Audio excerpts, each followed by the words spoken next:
नमस्कार दोस्तों, मैं हूं आपका दोस्त और होस्ट परमजीत। और आज की सबसे पहली और जो बड़ी न्यूज लेकर के पहुंचे हैं, और पहली न्यूज आपको सुनाने के लिए चलना पड़ेगा उत्तर प्रदेश। उत्तर प्रदेश की बात करें तो उत्तर प्रदेश में विधानसभा के चुनाव है, और चुनाव को देखते हुए पहला और दूसरा चरण जो हो चुका है कंप्लीट। तो अब ये कहा जा सकता है कि पहले और दूसरे चरण के जितने भी राज्य नेता हैं, उन उन सब नेताओं ने थोड़ी राहत की सांस जरूर ली होगी, क्योंकि बहुत दिनों से भागम भाग चल रही थी। लेकिन बहुत से जो बड़े नेता हैं, उनकी भागम भाग अभी भी चल रही है। और इसमें जो पहला अगर नाम लिया जाए तो उसमें जो ओवैसी साहब है, ओवैसी साहब का बहुत बड़ा योगदान रहेगा इन सब चुनावों के बीच। ये कहा जा सकता है कि उनकी पार्टी भी अपना प्रचार खूब जमकर कर रही है, और उत्तर प्रदेश में वो भी चाहते हैं कि खूब ज्यादा से ज्यादा सीटें इकट्ठी की जा सके।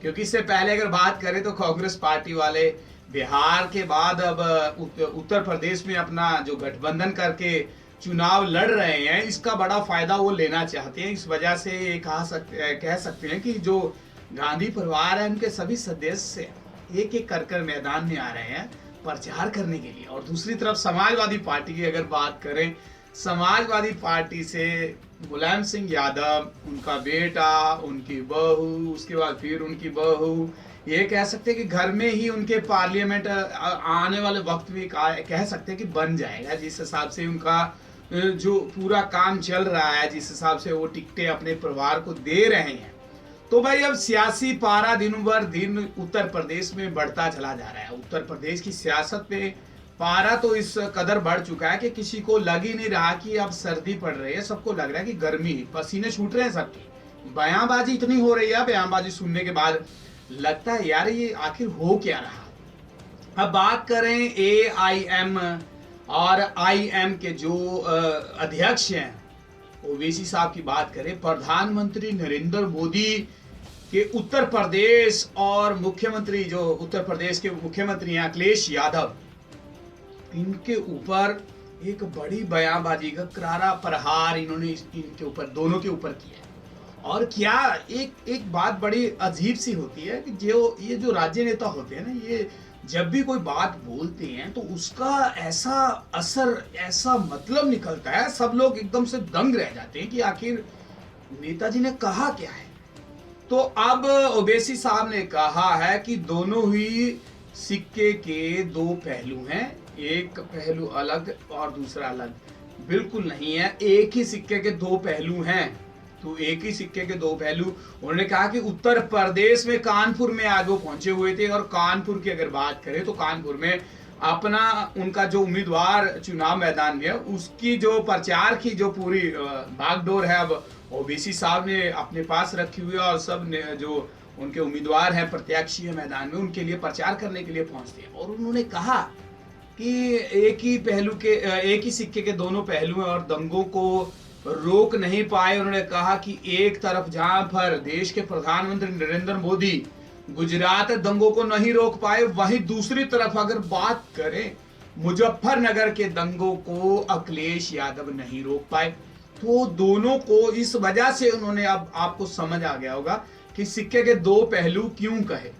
इसी वजह से अब ये राजनीति के जो भाषण लिखते हैं, जहाँ राजनीति जो लोग करते हैं, बहुत ज्यादा लोग तो कहते हैं कि राजनेताओं को बहुत ज्यादा दिमाग नहीं यूज करते, जो बोलना है बोल देते हैं, किसी बात के ऊपर गौर नहीं फरमाते। लेकिन मेरे को लगता है कि जो राजनेता है, ये तो बहुत ध्यान से हर एक चीज को जांच परखने के बाद माइक के ऊपर जाकर खड़े हो जाते हैं, और उसके बाद फिर ये बड़ा बड़ा बयानबाजी जो करना शुरू कर देते हैं। और ये कह सकते हैं कि एक तरफ मुजफ्फरनगर की बात करी और एक तरफ गुजरात के दंगों की उन्होंने बात करी।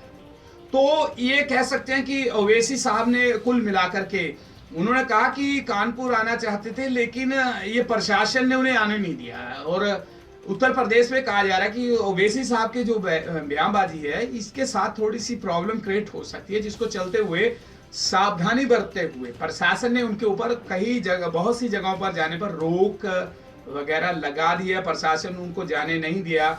और ये कह सकते हैं कि अब ओवैसी साहब हैं जो अपना प्रचार पुरजोर, बहुत ही सुपर फास्ट, तूफानी, जिसको कह सकते हैं कि ताबड़तोड़ रैली तो नहीं कह सकते, लेकिन प्रचार अच्छा कर रहे हैं। ओवैसी साहब की अक्सर जो बड़ा हमला रहता है आरएसएस की नीतियों के ऊपर रहता है, और बात करें समाजवादी पार्टी के ऊपर भी बड़ा उनका हमला रहता है।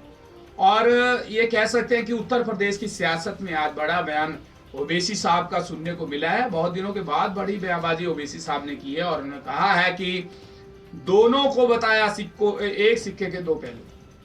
तो दो पहलू हैं, अब दो पहलू अब अपना अपना जो पक्ष है वो कब रखेंगे, क्योंकि इसमें ये साफ तौर पे कहा जा सकता है कि अगर एक नेताओं के ऊपर दूसरा नेता जब वार करता है, सियासी वार करता है, तो उसका जो आंसर है वो भी जल्दी आ ही जाता है। तो वो आंसर बहुत जल्द फिर परमजीत लेकर पहुंचेगा इस शो में। और आपको बता दें, आपकी अगर वोट है तो भाई जाएं, क्योंकि अब आपके घर में ये कह सकते हैं नारायण जी महाराज रोज आते हैं। ये बड़े बड़े नेता हैं जो सबको आप प्रणाम करते हैं। आप लोग एकदम संकोच में मत पड़िए। ये जो राज्य नेता है, जब इनके घर में कभी साइन करवाने के लिए किसी ये कह सकते हैं लेटर के ऊपर हस्ताक्षर करवाने हैं, तो इनके घर जाएं तो पहले इनका बड़ा कुत्ता मिलता है। कुत्ता ये बड़ा खड़ा होकर के उनको नमस्कार करता है, उसके बाद आप वहीं से भाग लेते हैं। लेकिन अब ये राजनेता आपके लिए सब कुछ करने को तैयार हैं और आपको इतना मान सम्मान मिलेगा जब तक आप वोट नहीं डाल लेते। तो इसका जो बड़ा परिणाम है, अगर जानना चाहते हैं, जहां पर 2 चरणों के चुनाव हो चुके हैं वहां जाकर आप पता कर सकते हैं। लेकिन जो वोट है आपका, ये बहुत कीमती है, इसको अवश्य आप डालकर आए। ये मत सोचें कि अगर मैं वोट नहीं डालूंगा तो कौन सा कोई हार जाएगा या कौन सा कोई जीत जाएगा।